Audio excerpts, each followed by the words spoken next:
ډېر پخوا زمانه کې په یو کلی کې یو سړی اوسېده چې 2 لوریانې درلودې.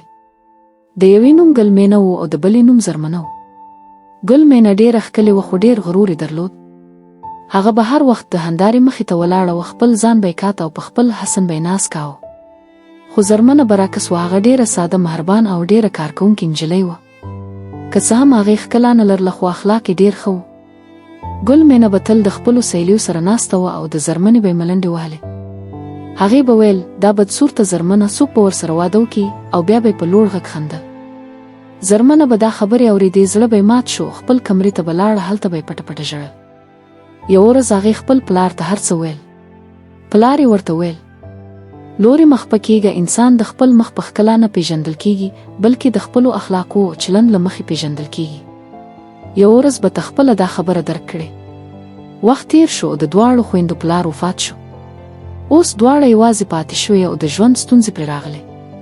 زرمنې ویل موږ داسې ناستې نه شو پاتې کېدی، باید کار وکړو. هغې وړاندیز وکړ چې ځنګل ته لاړې شي، لرګي راټول کړي او یې پلوري. خو ګل مینې په غرور سره ویل زه هېڅکله ځنګل ته نه ځم، زما ښکلا به هم ستا په شان خرابه شي. نو زرمنه به هره ورځ ځنګل ته تله، لرګي به یې راټولول او بیا به یې پلورل تر څو خپل ژوند پرې وچلوي. په همدې کلی کې یو سردار اوسېده چې یو زوی درلود. هغه ته به ډېر رشتې راتلې خو هغه به هېڅ یې ونه منه. یوه ورځ د سردار زوی د ښکار لپاره ځنګل ته لاړ. هغه د یوه خرګوش پسې منډه کړه خو ناڅاپه یې پښه وښوید او ولوېد، بېهوښه شو. زرمنه هلته تېره شوه، هغه یې ولید ژر یې اوبه پرې وشیندلې او هغه یې راویښ کړ. د سردار زوی چې کله سترګې خلاصې کړې، زرمنه یې ولیده او د هغې په اخلاقو او مهربانۍ ډېر متاثره شو. هغه سمدستي ورته ویل آیا ته له ما سره واده کوې؟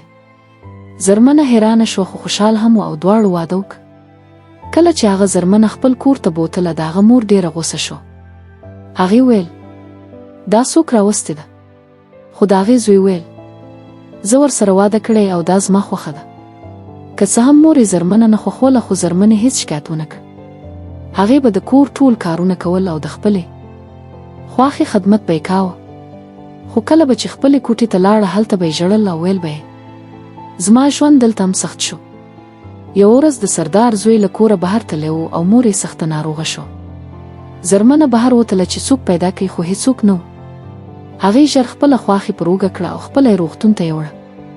هلته یې درملنه وشوه او لږ وخت وروسته ښه شوه.